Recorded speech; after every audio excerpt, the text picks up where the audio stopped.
बड़ी बड़ी इंडस्ट्रीज में सालों से एक नई प्रथा चल रही है भूचाल आने की।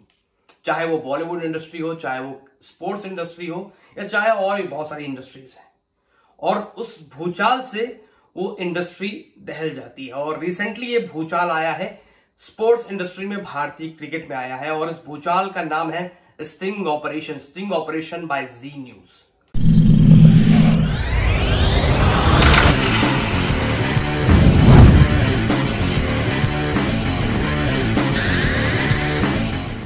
कहना चाहूंगा कि ये जितनी भी जानकारी मैं इस वीडियो में दूंगा, ये जानकारी जी न्यूज के स्टिंग ऑपरेशन की रिपोर्ट के आधार पे है। और क्रिकेट की sports as an individual identity और बोथ इसकी जिम्मेदारी नहीं लेता है। और सारी जानकारी मैं आपको जी न्यूज की रिपोर्ट के माध्यम से बताने जा रहा हूं। तो बड़े कम समय में आपको बताऊंगा कि जो स्टिंग ऑपरेशन हुआ, भारतीय क्रिकेट को जो दहला जिसने दिया है, उसके हाईलाइट्स क्या है, हेडलाइंस क्या है, कारण क्या है, और बड़ी इजिली सरल भाषा में समझाऊंगा।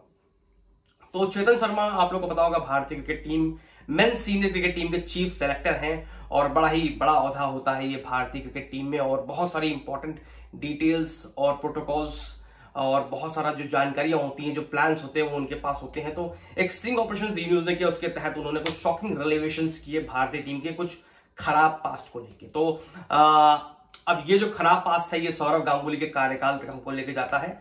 रॉजर बिन्नी के पहले सौरव गांगुली बीसीसीआई के प्रेसिडेंट थे और भारतीय क्रिकेट टीम के बड़े ही मजबूत स्तंभ थे। उन्होंने भारतीय क्रिकेट टीम को लड़ना सिखाया। बट बहरहाल यह बात उनके एडमिनिस्ट्रेटर रोल की होने जा रही। तो कुछ ऐसे पॉइंट्स मैं आपको बताने जा रहा हूं जो चेतन शर्मा ने स्टिंग ऑपरेशन में कहे। पहला पॉइंट है जो थोड़ा मुझे शॉकिंग लगा, तो मैं इसको पहले नंबर पे रखूंगा। वो है कि भारतीय क्रिकेट टीम के कुछ खिलाड़ी इंजेक्शंस का प्रयोग करते हैं फिट होने के लिए। उन्होंने बताया कि भारतीय क्रिकेट टीम के कुछ खिलाड़ी 85% फिट होते हैं, पर ऐसे कुछ इंजेक्शंस वो लेते हैं जिससे वो जो उनको फिटनेस रिपोर्ट सबमिट करनी होती है बीसीसीआई टीम के पास, उससे वो 100% फिट हो जाते हैं और वो मैच खेल लेते हैं। पर अक्सर ये बैकफायर कर जाता है, क्योंकि बड़े बड़े टूर्नामेंट में, बड़े बड़े मैचेस में वो ब्रेक डाउन हो जाते हैं। उन्होंने लेटेस्ट एग्जाम्पल जसप्रीत बुमराह का दिया। उन्होंने कहा जसप्रीत बुमराह पूरी तरह से फिट नहीं थे जब उन्होंने सितंबर में कम बैक किया क्रिकेट में।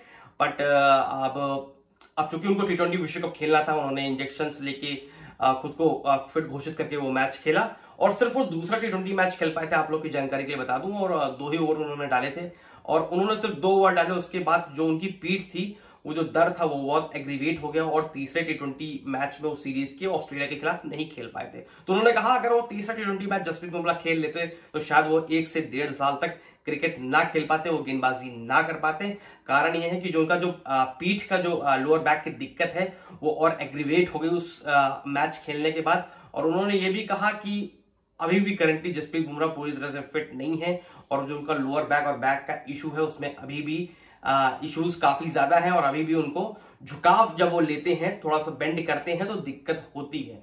तो ये बात सामने आई कि खिलाड़ी जो भारतीय टीम की है, ऐसे कई खिलाड़ी हैं जो फुल्ली फिट नहीं होते, पर इंजेक्शंस लेके वो खुद को फिट घोषित कर देते हैं। दूसरा शॉकिंग रिलेवेशंस विराट कोहली के कप्तानी के कार्यकाल से। जैसे कि आप लोगों को ज्ञात होगा कि विराट कोहली ने पहले सिर्फ टी20 की कप्तानी छोड़ी थी और वो वनडे और टेस्ट की कप्तानी जारी रखना चाहते थे। पर उसके बाद शॉकिंगली उन्होंने वनडे की कप्तानी छोड़ी और टेस्ट की कप्तानी भी छोड़ी। तो उन्होंने बताया इसके पीछे कारण ये है कि उनसे पूछा गया कि सौरव गांगुली रोहित शर्मा को काफी पसंद करते थे। ऐसा कुछ भी नहीं है, सौरव गांगुली कोई बहुत बड़े रोहित शर्मा की कप्तानी के फैन नहीं थे, बल्कि इसके विपरीत वो विराट कोहली से उनकी अनबन थी और विराट कोहली को नापसंद करते थे। और कहीं ना कहीं एक बड़ा कारण था विराट कोहली का कप्तानी छोड़ने का। उन्होंने ये बात कही कि सौरव गांगुली के कार्यकाल में जब विराट कोहली ने टी20 की कप्तानी स्वयं छोड़ी, तो वनडे कप्तानी वो रखना चाहते थे। पर चूंकि मैनेजमेंट और बोर्ड और जो कमेटी है, 9 लोग की जो मेंबर की टीम है, जिसमें सौरव गांगुली स्वयं भी है, सिलेक्शन कमेटी है, उन्होंने कहा कि व्हाइट बॉल के लिए एक ही कैप्टन सही रहेगा। तो रोहित को कंटिन्यू करते हैं और उनसे साउथ अफ्रीका वनडे सीरीज जो 2022 की शुरुआत में हुई थी,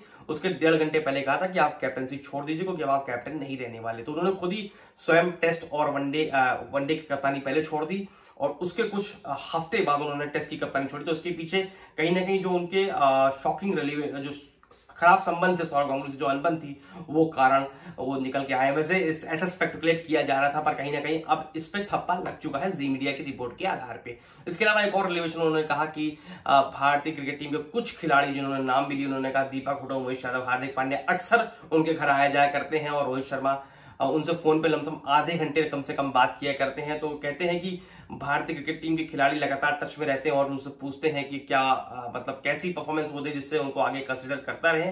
और उन्होंने ये भी बताया कि संजू सैमसन का जो भविष्य है वो भारतीय टीम में फिलहाल ओडीआई सेटअप में नहीं है और सिर्फ टी20 सेटअप में उनको सोचा जा सकता है। उन्होंने इसके पीछे कारण भी उन्होंने कहा कि जो भारतीय टीम में शुभमन गिल और ईशान किशन की जो राइज हुई है उससे 3 खिलाड़ियों के करियर थोड़ा सा खतरे में पड़ चुके हैं। पहला है केएल राहुल, दूसरा है शिखर धवन और तीसरा वही अगेन संजू सैमसन। उन्होंने कहा कि उन 2 यंगस्टर्स के आने से इन 3 खिलाड़ियों पर दबाव बढ़ चुका है और भारतीय टीम का जो करंटली प्लान है वो इन दोनों के साथ परसिस्ट करने का और इन तीनों का बैकअप ऑप्शन रखने का है। केएल राहुल आप लोगों को बता दूं वाइस कैप्टन भी थे टीम के और टीम के टेस्ट मैच सीरीज में कप्तानी भी की थी अभी बांग्लादेश सीरीज में 2022 के अंत में। बट फिलहाल इन 2 यंग खिलाड़ियों को राइज से उनके ऊपर सवाल खड़े हो गए। अगर वो परफॉर्म नहीं किया तो वो अब धीरे धीरे बाहर होते नजर आएंगे।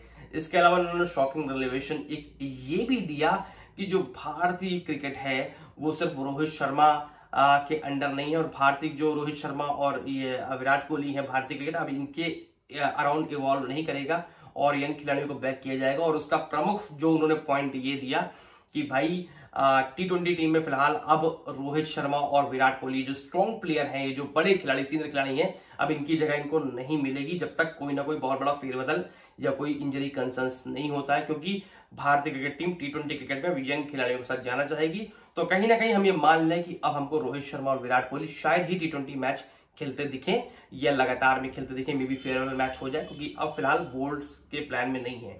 तो खैर ये रिलेवेशंस थी, पर इन रिलेवेशंस के बाद ये सब जो बातें कही गई हैं बीसीसीआई जरूर उस पर जवाब जरूर देगी और मुझे लगता है चेतन शर्मा का जो थोड़ी एज अ पोजीशन है उस पर काफी स्क्रूटनी बैठेगी और पर्सनली मुझे नहीं लगता कि वो अब कंटिन्यू कर पाएंगे एज अ सेलेक्टर और मे बी बीसीसीआई इसको सॉर्ट करें इंटरनली, जो कि बेटर ऑप्शन रहेगा। और चेतन शर्मा ने जो भी बयान दिए अगर उनको जस्टिफाई कर पाएंगे बेहतर तरीके से तो थोड़ा सा एक अच्छी चीज रहेगी फैंस के लिए। बट मेरा मानना है कि भारतीय क्रिकेट सबसे ऊपर है और भारतीय क्रिकेट के ऊपर से कोई भी ऐसा खिलाड़ी भी नहीं, क्योंकि सब भारतीय क्रिकेट से जाने जाते हैं। और अब हम जसप्रीत बुमराह का एग्जांपल लेते हैं, जब तक वो भारतीय टीम को जिता रहे थे उनको सिर्फ अप्रेजल मिलता था। अब फिलहाल वो जो कि इंजरी के चक्कर में सिर्फ आईपीएल खेलते हैं तो वही फैंस उनको ट्रोल कर रहे हैं। तो फिलहाल ये रिलेवेशंस हैं और अभी इस पे क्या स्टेटमेंट आता है बोर्ड का या नहीं आता है, जो भी आता है ये आपको अपडेट हमारी वेबसाइट www.cricketkeeda.in पे होता रहेगा। और हमारी एक हिंदी वेबसाइट भी है www.cricketkeeda.hindi.com, वहां पे भी आप जुड़े रहेंगे तो आपको लेटेस्ट न्यूज मिलेगी। और अगर आपको इससे जुड़ी और भी कोई इन डेप्थ जानकारी चाहिए तो मैं आपको प्रॉपर कमेंट्स में रिप्लाई करके भेज सकता हूं, बट मुझे लगता है ये काफी हो गया आप लोग के लिए। फिलहाल इतना ही। चैनल को सब्सक्राइब करो, बेल आइकन दबाओ और हमारे शॉर्ट्स को डेली एंजॉय करते रहो। Thank you.